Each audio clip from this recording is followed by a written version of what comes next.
thank you very much. My name is Clay. I'm Hannah. That's Hannah. We're the Pumpkin Pie Show, and we've brought some of our kind of favorite pieces for the night to do for you.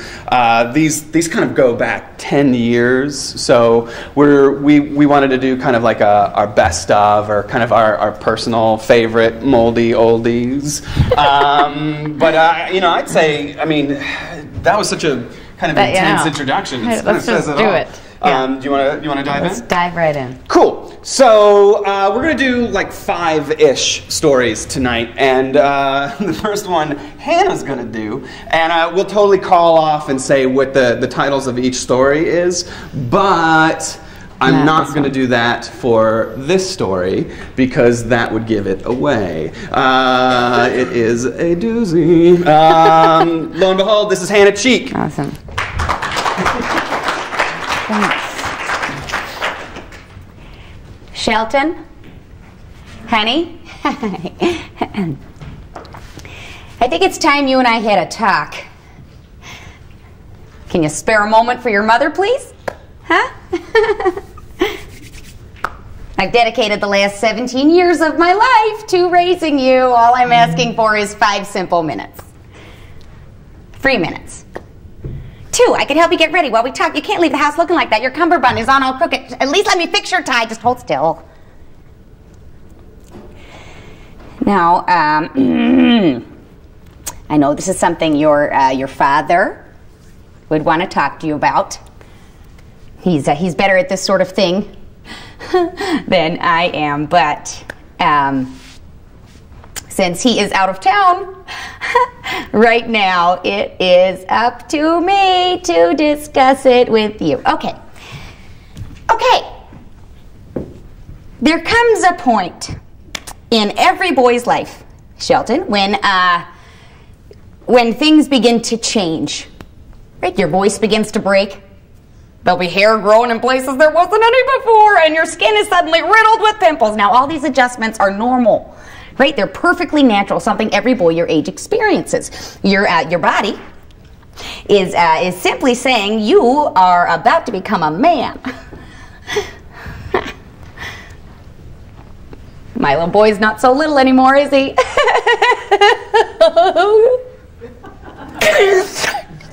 You have grown up so fast. You know, it seems like only yesterday you were tossing rocks at Nancy Lamia, and now you're taking her to prom. You believe she had cooties as a kid, which really might not be that far from the truth, Shelton. Right? You don't want to disregard those adolescent instincts so soon, hon. They're there for a reason, sweetie. Believe me. They just might end up saving your life one day. Because the older you get, the more your attitude towards girls may change. Right? You might find yourself feeling curious over the opposite sex, which is fine. It's fine. I'm sure you've begun to feel differently around your female friends already. What a mother like me has to worry over, though, honey, is just that you be a thinking man. Yeah, we don't want you jumping into something you're not ready for just yet now, do we? Because once you get in over your head, it becomes very, very difficult to find your way back up to the surface again. Adults call cooties STDs, sweetie. They don't go away when you grow up. We just gave them a better name, that's all. Right? And a young man like yourself has to worry over these sexually transmitted diseases, these unwanted pregnancies, and worse. Much worse. You can't go around copulating with just anyone these days, sticking your little hoo inside some stranger's ha-ha. It is dangerous.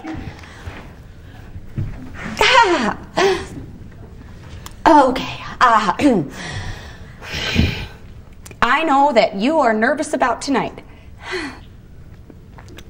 I am too. Because it's not every night that you have your senior prom. Right? And you want to mark the occasion, making it special. But honey, please, before you do something that you might regret for the rest of your life, there's something I need to share with you.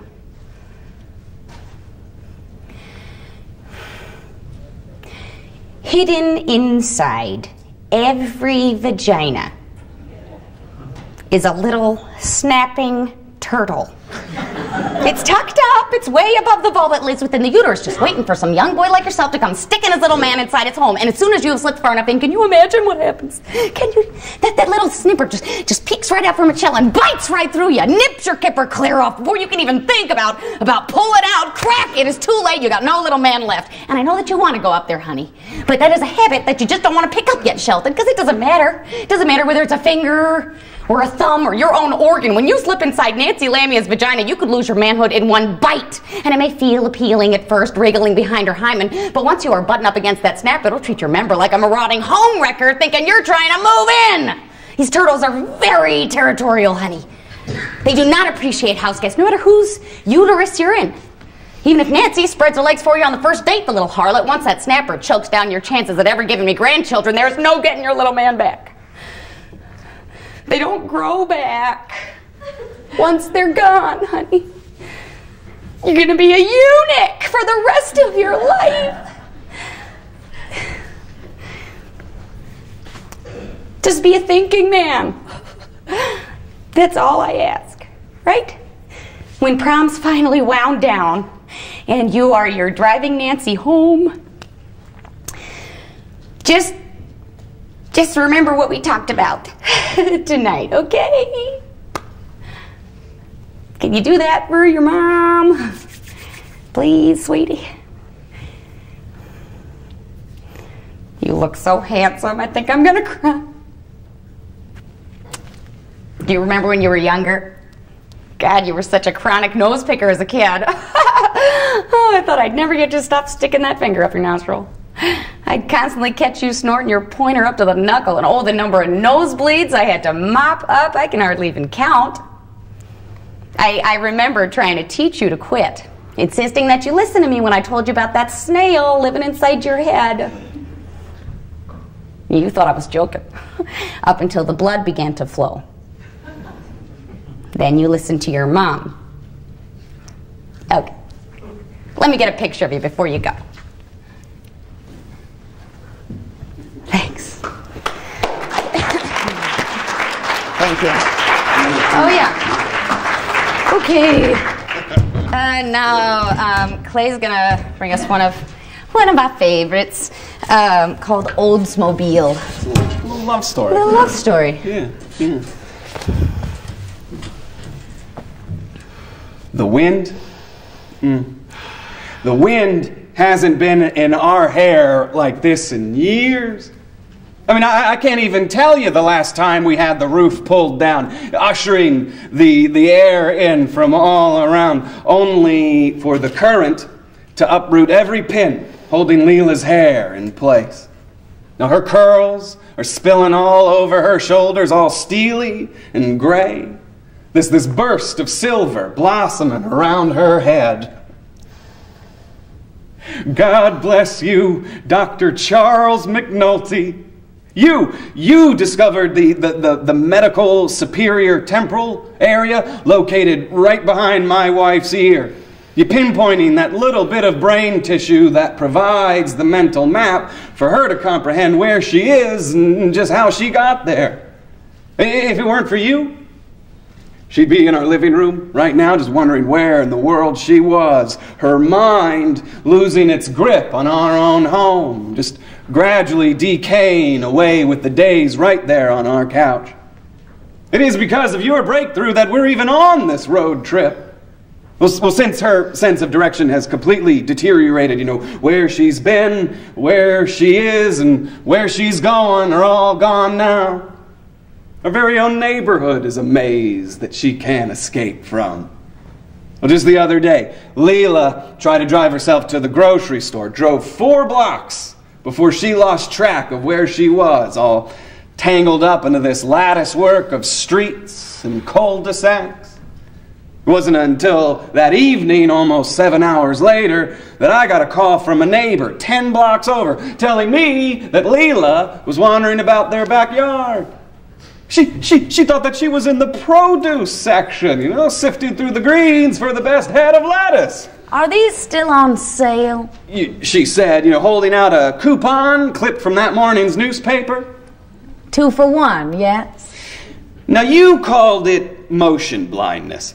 The patient has lost her capacity for path integration, you said, flashing your little pen light into my wife's eyes.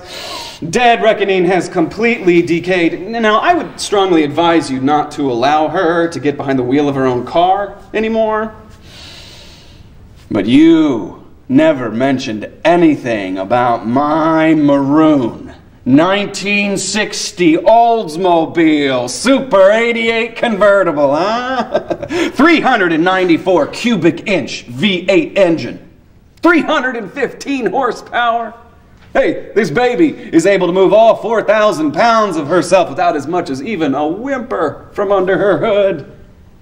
And with the wind in our face, ironing out her wrinkles, it's leaving her looking as young as the day when we first took this trip.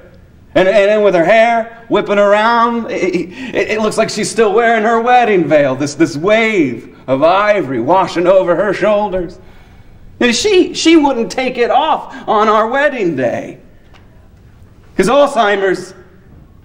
Alzheimer's has given me my wife back. She's 23 years old today. The two of us are on our honeymoon all over again. The rattle of tin cans tied to the rear bumper just trailing in our wake.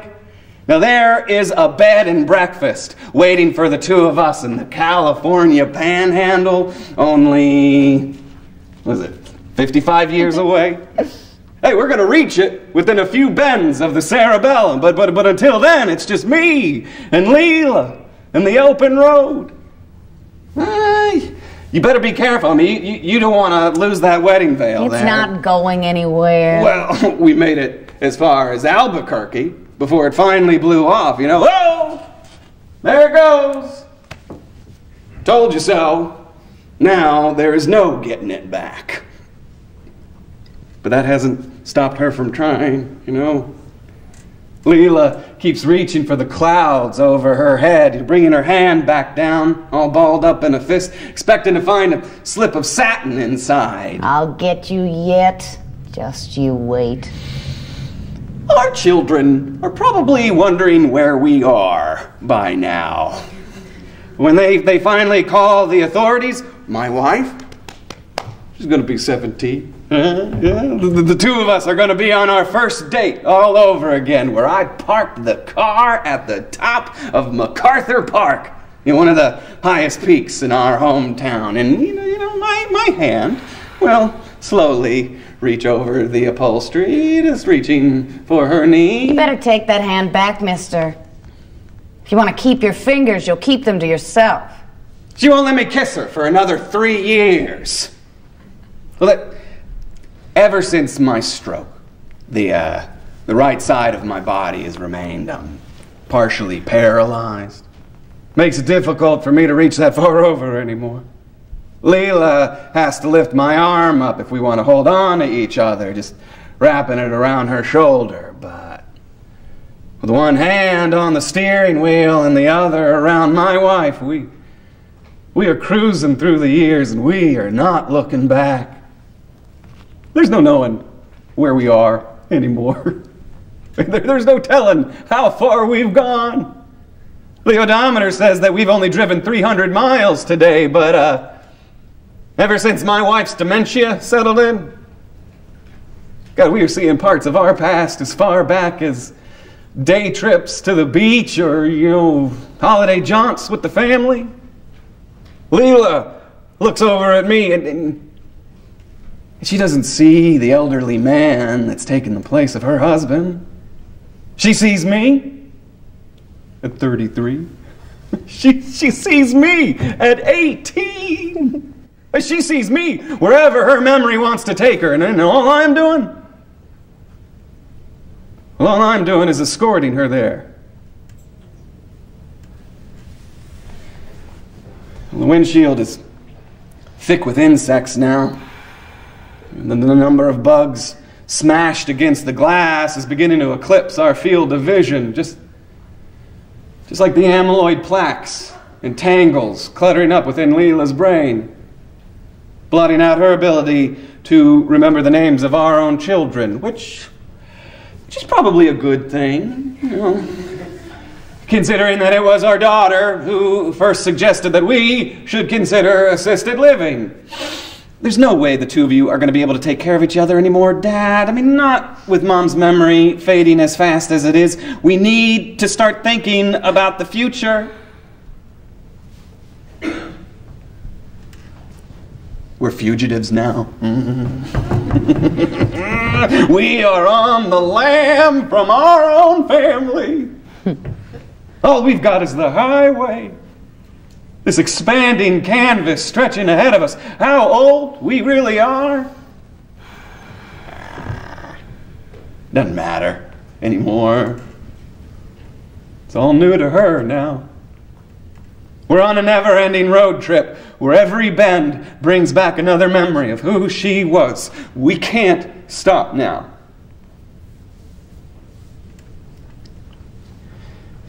If I could just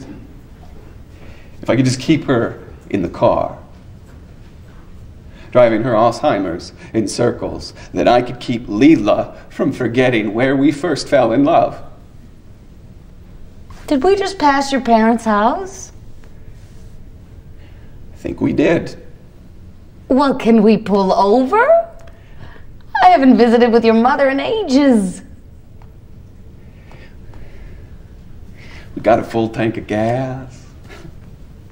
You know, the radio is on and the volume is up as high as it'll go.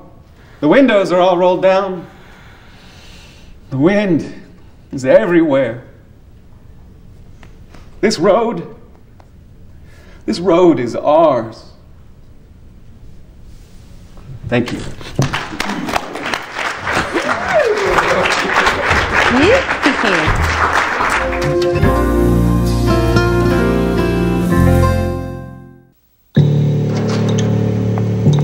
This is fine. Thanks.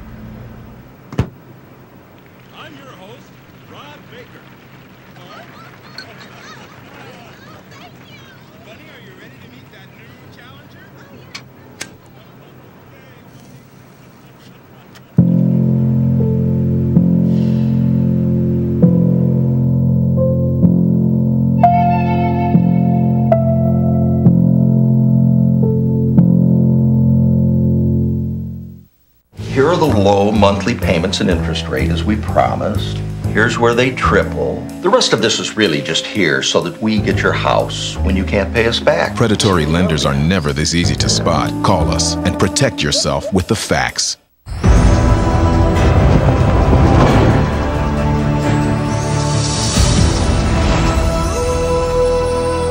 Impossible. When you open a book, you can explore new lands, meet new friends, and discover new adventures. There are amazing possibilities when you open your mind to reading. You can log onto the Library of Congress website and let the journey begin.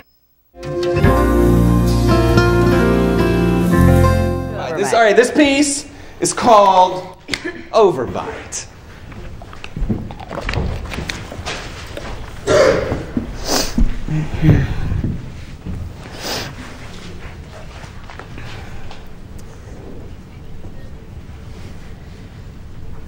Before we go any further, honey,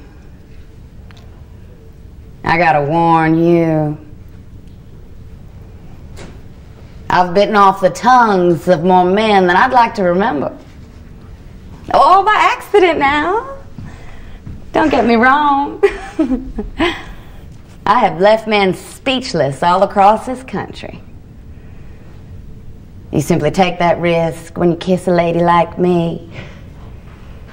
My mouth might as well be a roulette wheel, because the moment it opens, you're gambling your taste buds away. The muscles along my jaw limber up the longer we make out until your tongue just tickles the roof of my mouth, and then crack.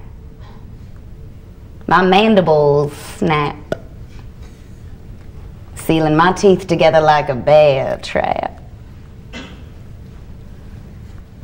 They call me the iron jaw for a reason, sweetie. Once my masseter muscles cinch, there is no unlocking them. I can hang from that harness for hours, just spinning by my teeth until I've nearly chewed through the trapeze. These pearly whites have held me in the air for nearly half my life. Spent as much of my time suspended above the audience as I have on the ground. Because I was born into this business, see. My mother and father had worked me into their act by the time I was 5, just raising me in the air. And once my baby teeth had all fallen out, they started feeding me carrots for every meal, making me masticate my day away till I'd laced my jaw on a thick strip of sinew. I had the puffiest cheeks you'd ever seen. My buccinated muscles all bulked beyond belief. You know, and adults always ooh and ah at me, thinking I'm just cuter than a little Cupid doll.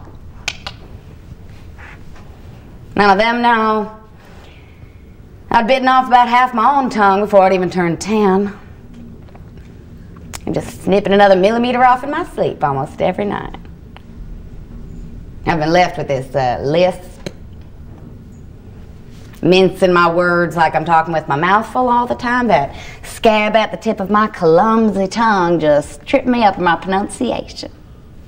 People think I'm mute, sounding all deaf and dumb, so I just keep my lips sealed, talking to nobody. I've been bound to the big top on my jaw for years. I've wanted to leave. I've tried it 100 times, and no matter where we perform, there will be men just lining up on my dressing room, promising to take me away from all this, huh? But I've chewed through suitors like a box of chocolates, just nibbling into enough men to know what's really at their center. Those promises, they always end up empty. Their intentions are never as sweet as they seem, believe me. Most of them just want to cop a feel, right? Slip me a kiss when their wives aren't looking. Well, but then I met Reginald. He'd been waiting for me by my dressing room, standing by the door. And as soon as he saw me spinning from that harness, he said his heart started palpitating like a popcorn kernel about to burst. He'd seen the show once already, sitting in the front row. And he'd come back on his own the very next night, just see my routine all over again. See me.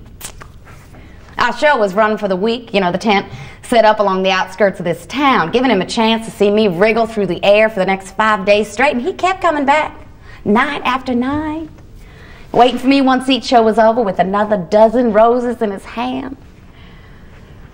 My trailer was littered in bouquets by the end of the week. I could barely get to my bed, there were so many. And you know, once we crossed over the state line, I figured that'd be the last I'd see of the man. But in the middle of my routine, the very next night, I looked down into the crowd only to find Reginald just sitting there in the front row, marveling up at me.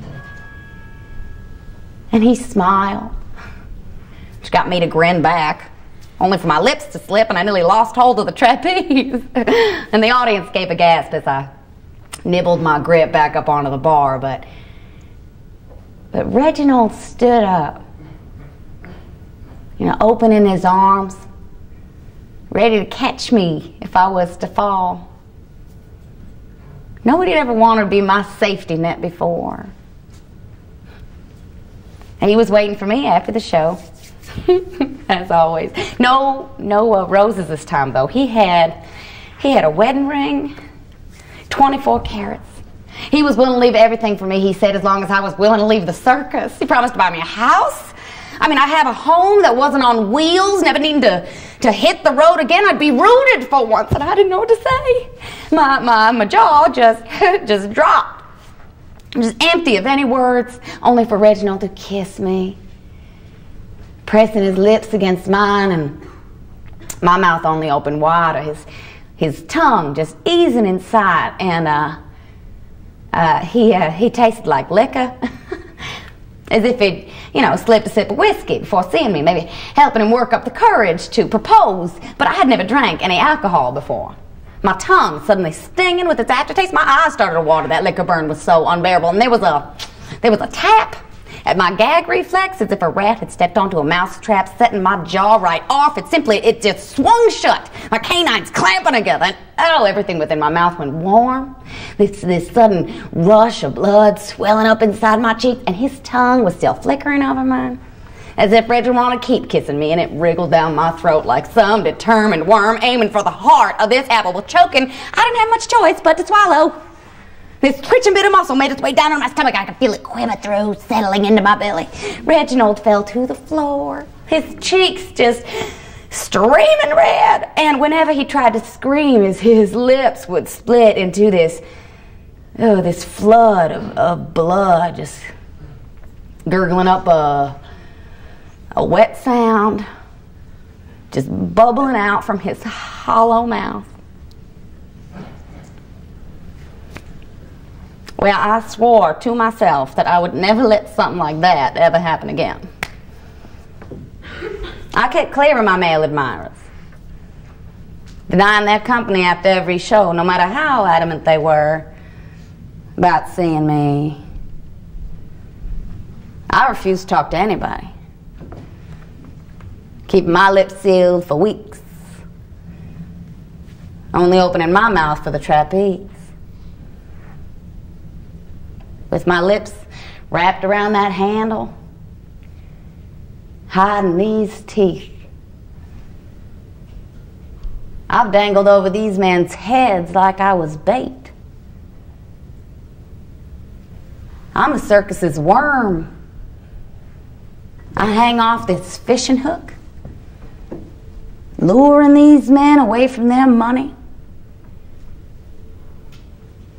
And if any of them are brave enough to bite, making their way backstage, they don't even realize they've been snagged. Not until I have to unhook them. Not until their lips are pressed firmly against mine and my reflexes kick in, uprooting their voice for good.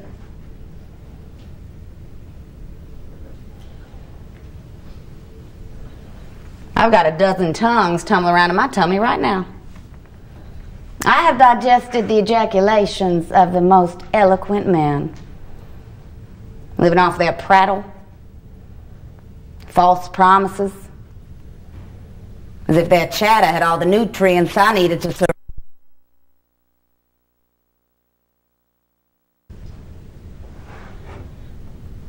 Did you see me up there tonight? The audience was speechless. Getting all tongue-tied through my routine. Halfway through the act, I started wondering what it would be like to let go. Just open my mouth and drop. I bit down on that handle so hard, nearly snapped in half. When an animal is caught in a snare, it'll chew through its own leg to set itself free. Me, I just have to gnaw my way through this harness. Free fall through 50 feet of air.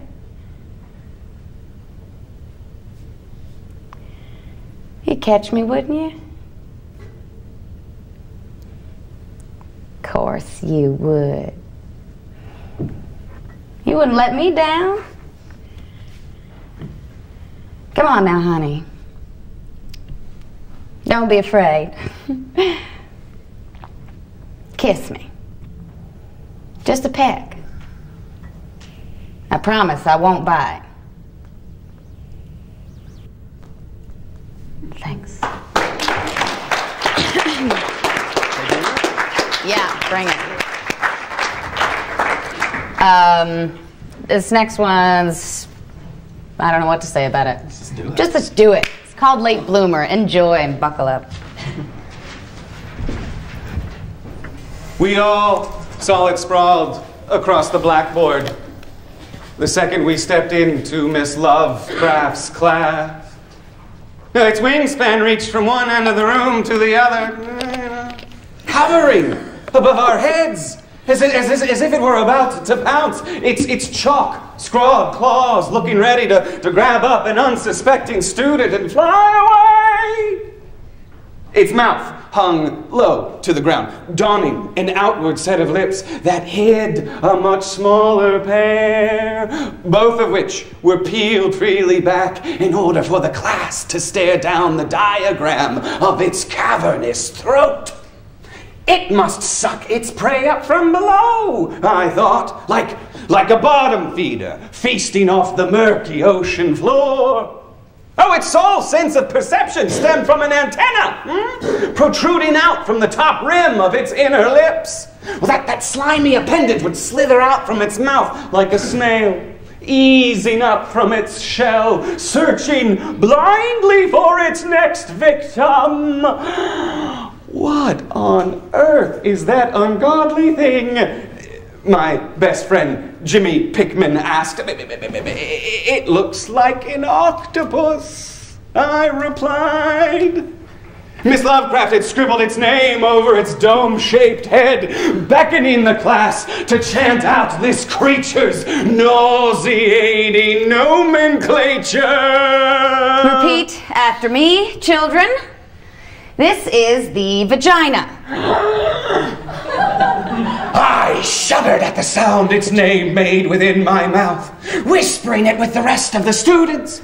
It seemed to seep out from over my tongue, the syllables, all soft and moist, as if it had just drudged itself up from some sordid portion of my stomach, buried for centuries under the muck of my meals, rising up towards my teeth on a tide of bile. Now, class, all girls are born with a vagina.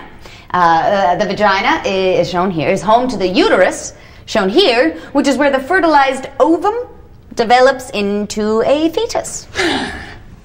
And suddenly, it struck me.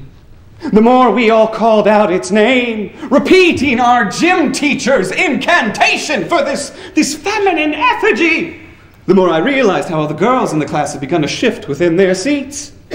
Norween Dunwich popped her habba baba right into my ear, the air hissing out from that gummy bubble like a dying man's final exhale. Oh, she had been voraciously taking notes, recording every pagan name her high priestess called out. I peered underneath her desk, only to discover her legs spread wide open, fanning her knees back and forth.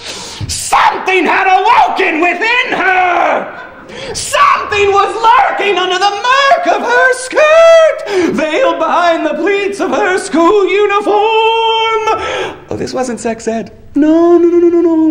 We were taking part in something much more darker than our normal curriculum. This was a ritual. An invocation of evil.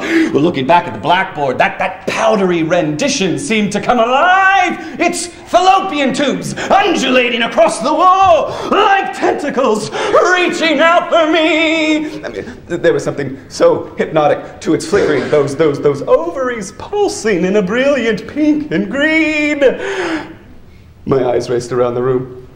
The sudden shock of realization dawning on me. This quivering deity that Miss Lovecraft had mapped out on the blackboard was within women!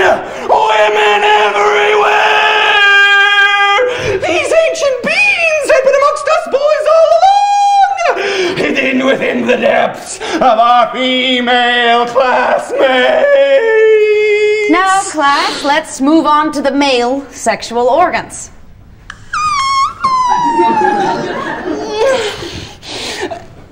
Bear in mind that I had not known such a thing existed within me. To say that a mental shock is the cause of what I inferred, that last scrap of sanity snapping as Miss Lovecraft took her chalk and etched a most heinous hieroglyphic across the blackboard, is to ignore the simplest bit of my experience. Oh, maybe a madhouse would be as good of any place to save me now, huh? Oh, yes. A doctor could erase this profane image from my brain forever, For I found myself staring at none other than him who is not to be named, the mighty one-eyed messenger, the goat with 1,000 young! All right, stop snickering, children. If you can't all act like mature adults, I will send you all to the principal's office. Now, repeat after me. This is the penis. You must believe me, Principal Peters! I have certain evidence that monstrous things do indeed live within the dark corners of man that have yet to be explored by my hands. Throbbing, pulsating creatures that inhabit a space unfamiliar to this particular 7th grader, but as God is my witness, I wished to resist this transformation. I mean, I was the caterpillar combating its own cocoon. Looking around the room, I realized that I was not alone in this chrysalis state. The rest of the class was undergoing the same change. A look of utter horror frozen on everyone's face. Looking under the eyes of Larissa Innsmouth, I was suddenly aware of the disconnected sounds from inside my mind. The creature hidden within her was attempting to communicate with me. Oh, its sole mode of speech were a series of thought waves transmitted through its clitoral antenna. Even now, these beasts talked from within their tombs, sending their telepathy out from beyond the cotton lining of all the girls' underwear.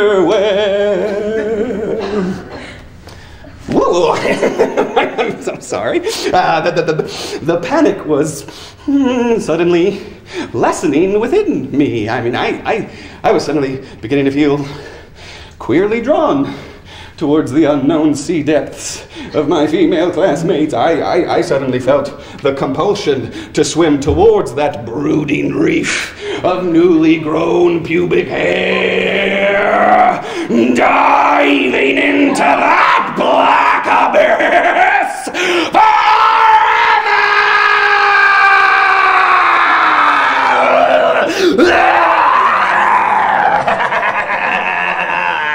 Miss Lovecraft was responsible for introducing us boys to the female reproductive system. Her incantation had unlocked our libidos.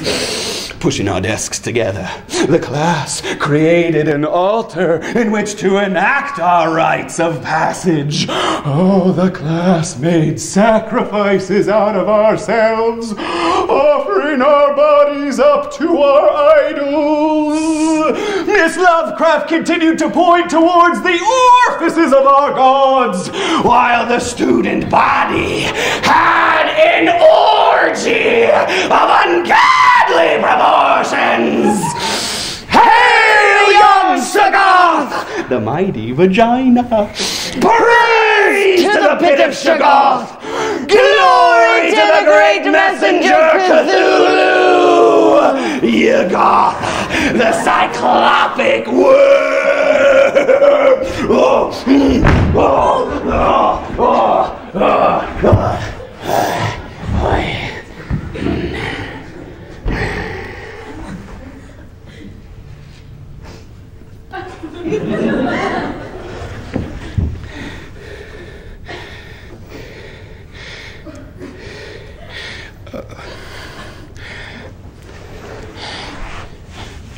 You mustn't think I'm mad,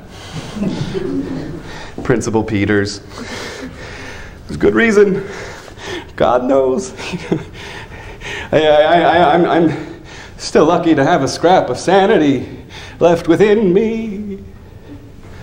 I have bared witness to terrors that come from beyond the body. Monstrous things that harbor themselves inside the shells of men, like you and I. The rest of the 7th grade may not believe me. But later, my peers will weigh each statement I made as I was dragged down the hall. correlating the words with the known facts, no matter how raving, until they begin to ask themselves how they could have ever have believed otherwise. But until then, I myself found nothing but madness. These wild tales that I have acted upon. And even now, I ask myself whether or not I was misled, or whether or not I am mad at all. But the second my knees buckled upwards, hitting the underbelly of my desk, the rest of the class all turned around to face me. Even Miss Lovecraft was staring at me, the look on her face thickening into utter horror. The second she realized, my pants were now crumpled up at my ankles. My hands hidden below the desktop. Strips of mother of pearl stretched along the floor as if some slimy beast had been released from within me. The residue of its escape shining over the linoleum.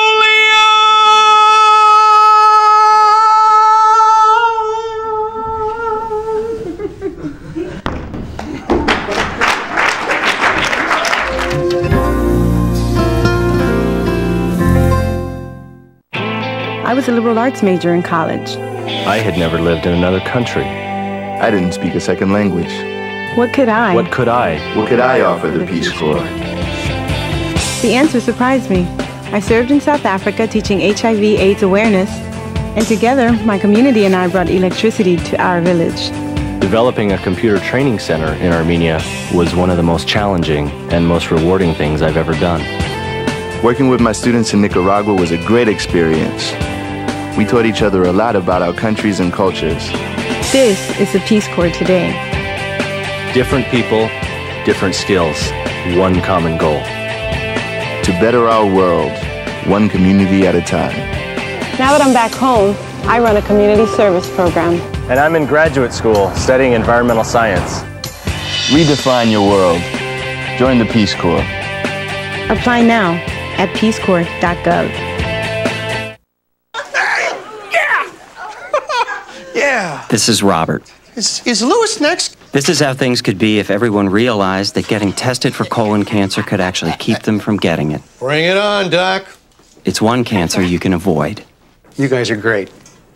Thank you. Thank you. Talk to your doctor about getting tested. And for a free information kit, call 800-ACS-2345. This is the American Cancer Society. When you fill someone's life with hope, you wind up adding a little more to your own. Help America's youth. Be a friend. Be a mentor. Just be there. Go to bigbrothersbigsisters.org. Everyone has friends. There's online friends. Friends to go out with on a Saturday night. Friends to hang out with and do nothing. Friends who show up on moving day. And then there are the friends who'll be there if someone is dealing with a mental illness. Are you one of those friends?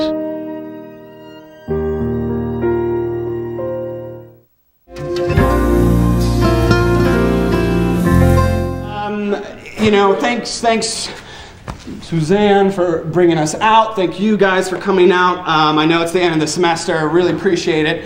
If you got into what you heard tonight, some of these stories are actually in those books back there, and a bunch of other stories. So take us home with you. Other than that, this last story is my personal fave. It's called The Suitor's Ward. The Suitor's Ward.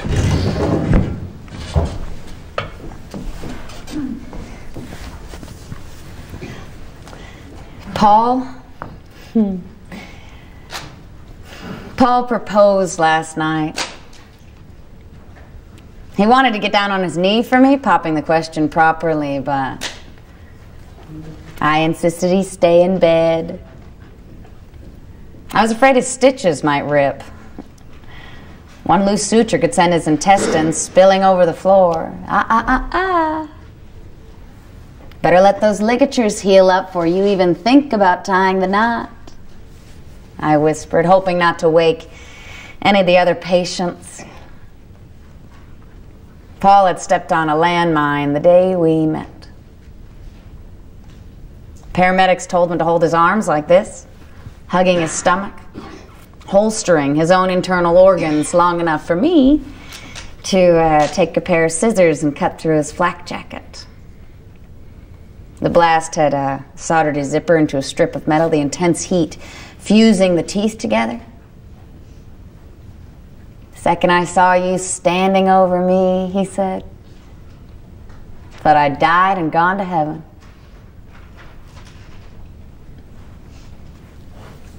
The men here all call me their angel.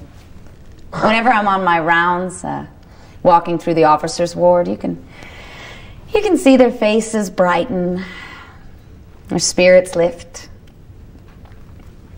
One smile for me, and these soldiers forget all about their injuries. You'd think they'd been healed.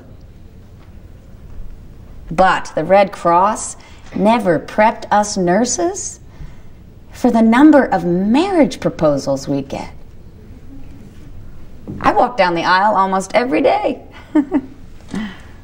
These beds might as well be church pews, each one holding their own terminal case. My bridesmaids are all wearing nurse uniforms.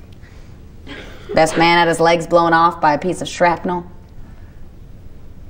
That's how I met John. He'd come in with half his battalion suffering severe mortar wounds to his upper torso. His lower jaw had been blown off in the explosion. The bottom half of his face just completely missing. And I had to make sure nothing obstructed his breathing. Just listening to his inhales all night.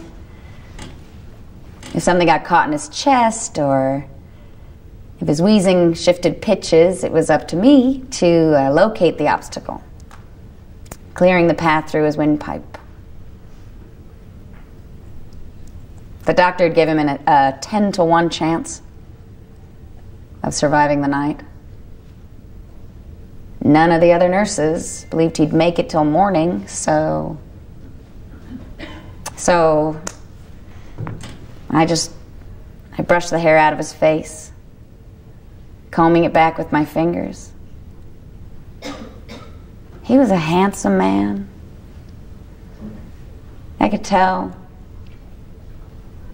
And he woke up about an hour or so later, and I saw his eyes for the first time, this deep green, welling up with enough tears to rinse the grit from his temples. So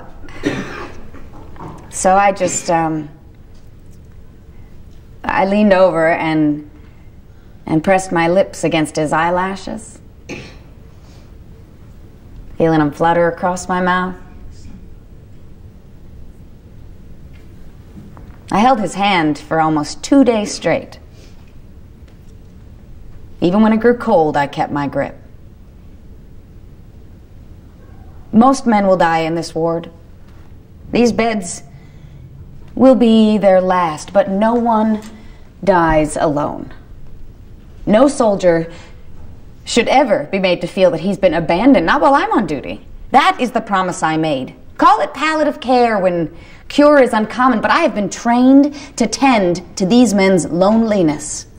Look, a patient's body will give up. A patient will give up before their body does, which only worsens their condition. So I try to give them something to live for, simply by showing that I care.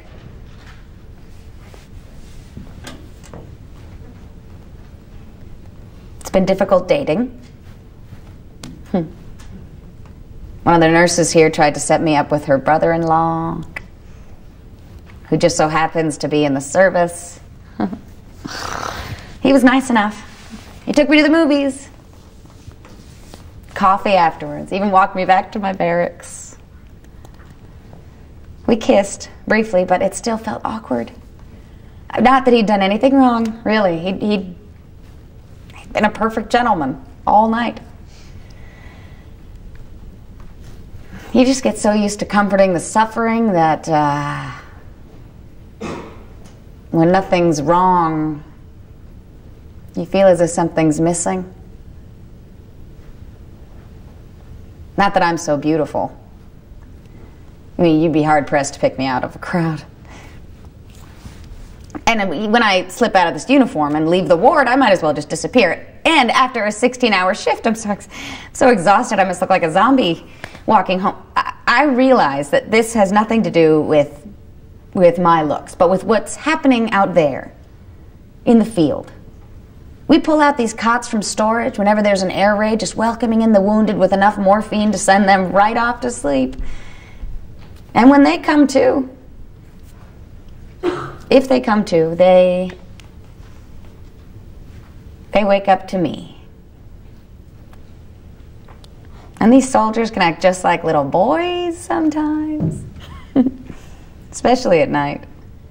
During the day, they're fine, but as soon as the lights go out, this sense of defenselessness seeps in. You think they're all afraid of the dark calling out for us nurses, just desperate for some attention. We schedule twice the amount of inspections at night, checking up on everyone's condition 3 or 4 times throughout the evening. And that's when the soldiers propose. I'll be on my rounds and suddenly one of them will grab me by the wrist and drag me over their bed, just begging to wed. And if he's an amputee, he'll roll off his cot, falling to the floor on purpose just so I have to lift him back up into his bed again. When I get better, let's you and me run away. As soon as I'm on my feet again, let's get hitched. The second I am out of this hospital, I'm coming back with the ring. The trick is to never say no. Not outright. You have to keep their hopes up so that they'll heal. Most of the time, you're the only hope they've got. And if they won't pull through for themselves, they'll do it for you. So I started saying yes. I said yes to Lieutenant Miller with his torn abdomen. I said yes to Private Thompson with 3/4 of his body covered in 3rd-degree burns. I said yes to every soldier whose chances at survival continued to dwindle the more their fear of death overwhelmed them. I said yes to Tom, who was shot 5 times straight across the chest during hostile fire, puncturing his lungs in 3 different places. His breathing bubbled over so much the doctor said he'd drown before they'd even be able to get him on the operating table. And when he heard this about himself, he heard what the doctor had said.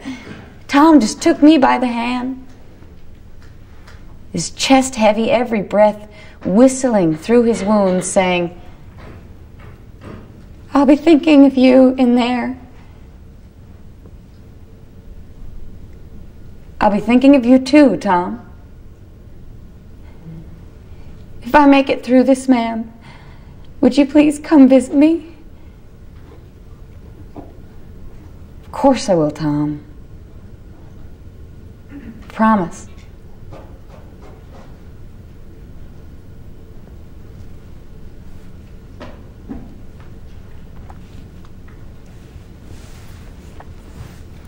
The turnover of soldiers is so swift here. It's becoming difficult to keep up with my marriage vows now. They just keep coming in, one right after the other.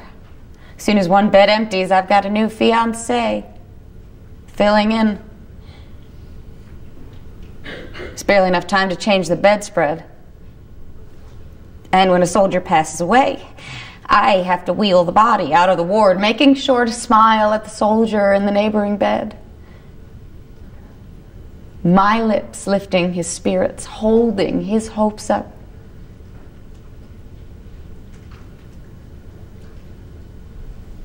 I'm a widow 100 times over.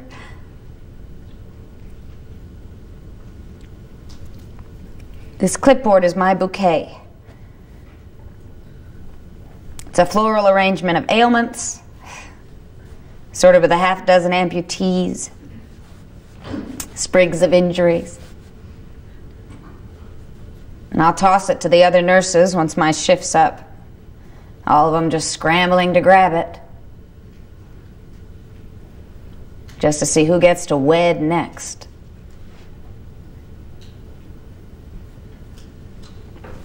Thank you very much, guys. And a cheese! Clay McLeod Chapman! Thank you very